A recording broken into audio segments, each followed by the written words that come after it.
Millones de peruanos del Perú profundo lo eligieron, convirtiéndolo en el político más poderoso del sur del país, asegurándole así su pase a la segunda vuelta presidencial en medio de un país fragmentado, en plena pandemia y crisis sanitaria.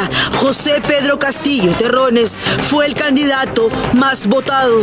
Esta noche en Veto a saber quién es el maestro Castillo, el cuestionado dirigente del CONARE Movadef y socio político del corrupto Vladimir Cerrón, sus vínculos con Sendero Luminoso y sus flamantes congresistas electos que se declaran chavistas, maoístas, marxistas y defensores del movimiento revolucionario Túpac Amaru.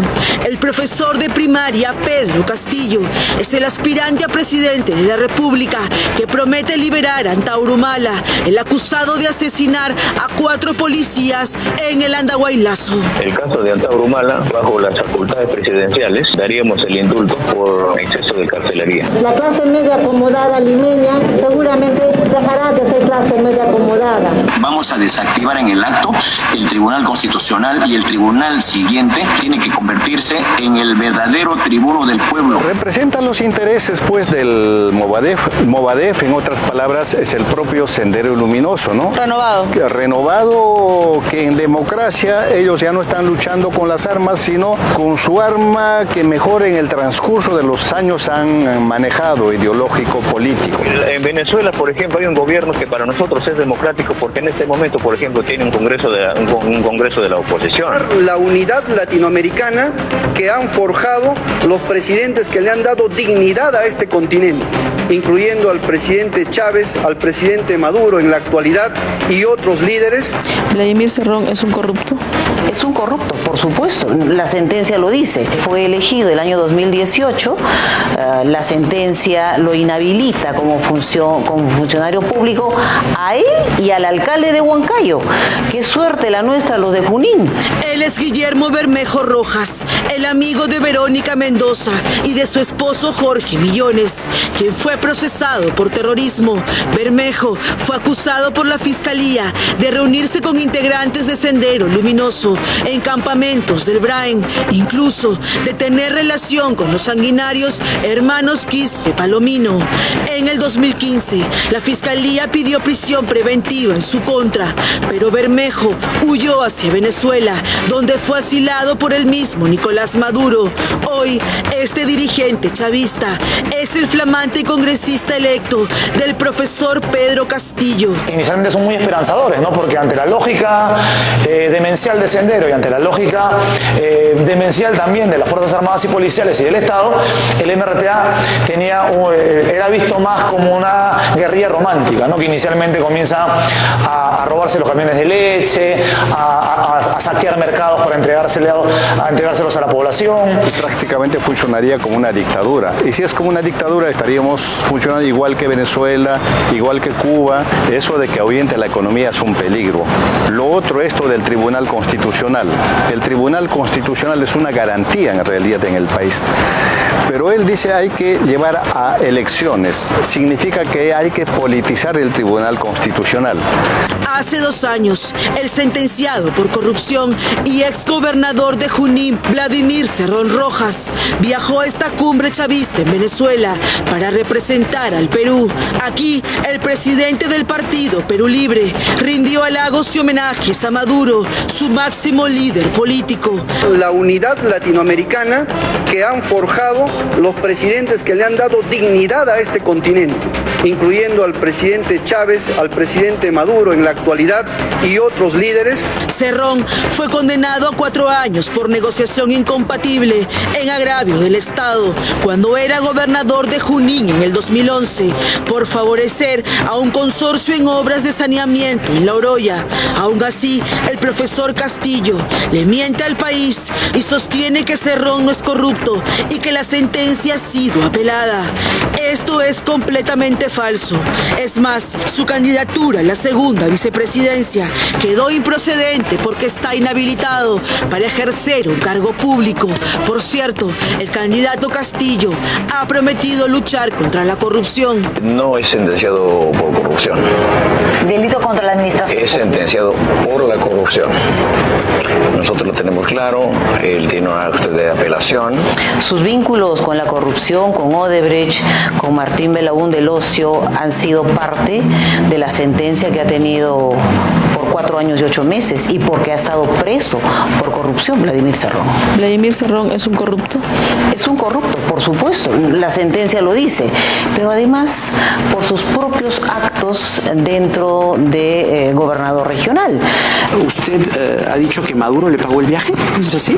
El gobierno venezolano ha invitado a varios gobernadores y a varios alcaldes. Hemos ido a un encuentro de autoridades de gobiernos locales y hemos ido a hacer un intercambio de experiencias, ¿no? Valdemar José Cerrón Rojas es el flamante congresista electo por Junín y hermano del sentenciado Vladimir Cerrón.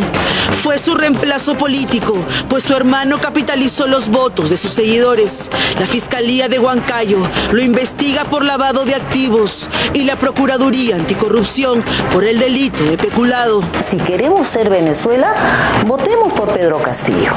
Yo no quiero un Venezuela para el Perú, yo quiero un desarrollo distinto. Aquí quien ejercería realmente el poder sería Vladimir Cerrón. El profesor de primaria Pedro Castillo cobró notoriedad durante la huelga de maestros del año 2017.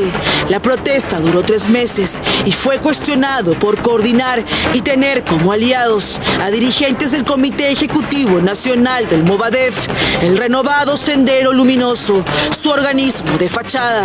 Sendero Luminoso está dividido más o menos en 4 facciones, ¿no? Lo que es el Movadef ahora, quienes plantean todo lo que Guzmán propuso una vez detenido, ¿no? ¿Quiénes lo conforman? Expresos políticos de Sendero, familiares de senderistas, militantes de Sendero que jamás cayeron presos, jóvenes, hijos de senderistas, ¿no? Ellos son los que ahora se proponen la paz, a cambio de que el acuerdo de paz libere a todos los actores de la guerra, ¿no? La DIRCOTE logró identificarlos a cada uno y confirmó sus vínculos con Castillo.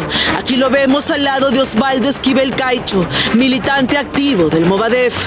Su congresista electo, Edgar Nibardo Tello Montes, también fue sindicado por la Policía de Inteligencia por su relación con los remanentes de Sendero. Tello sostiene que nunca ha tenido vínculo alguno, aun cuando estas fotos lo relacionan.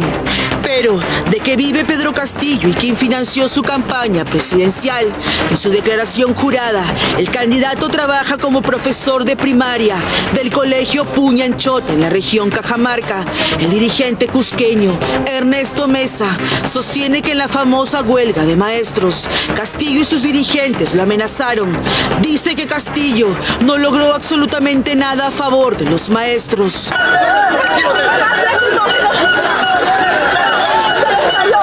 Ha hecho tirar una huelga por las puras, no ha logrado un solo resultado más de lo que nosotros habíamos firmado el acta. ¿Usó Pedro Castillo la huelga de los maestros para fines políticos? Con toda seguridad que sí, porque eso le ha servido de trampolín. Ha mentido a todo el mundo, a nosotros nos ha hecho quedar mal a nivel nacional diciendo que éramos los traidores. ¿Pedro Castillo le hizo daño al magisterio, a los maestros del Perú? Con toda seguridad. Él se ha pasado de licencia tras licencia. ¿De qué ha vivido todo este tiempo? Ahora el magisterio, por culpa de él, está dividido, fraccionado. La abogada y jefa de la oficina del RENIEC en Surco es su primera vicepresidenta. Dina Ercilia Boluarte Segarra sostiene que ante un eventual gobierno suyo, la clase media limeña acomodada seguramente dejará de serlo. Pues bien, Dina Boluarte vive en esta casa de la zona residencial de Surquillo, un distrito con barrios populares y zonas de pobreza. Pero, curiosamente, ella pertenece a la clase media acomodada que tanto critica y encima con sueldo del Estado. La clase media acomodada limeña seguramente dejará de ser clase media acomodada. Vamos a desactivar en el acto el Tribunal Constitucional y el tribunal siguiente tiene que convertirse en el verdadero tribuno del pueblo. La empresa minera tenemos que revertirla todo. De cada 100 soles de la riqueza que se saca de la minería. De la venta, dice usted. Claro, de la venta. Ya, pero eso no es utilidad, pues, profesor. Yo no puedo tributar sobre la venta. Yo solamente puedo tributar sobre la utilidad que me queda a mí. La venta es recaudación bruta. 55 días de la segunda vuelta, aún queda mucho pan por rebanar, pero lo cierto es que por ahora, Perú Libre será la primera fuerza política del Parlamento, con más de 30 congresistas electos. Así es el flamante equipo del candidato Pedro Castillo, el radical vinculado al Movadef y la actual esperanza de las comunidades más alejadas y olvidadas del Perú.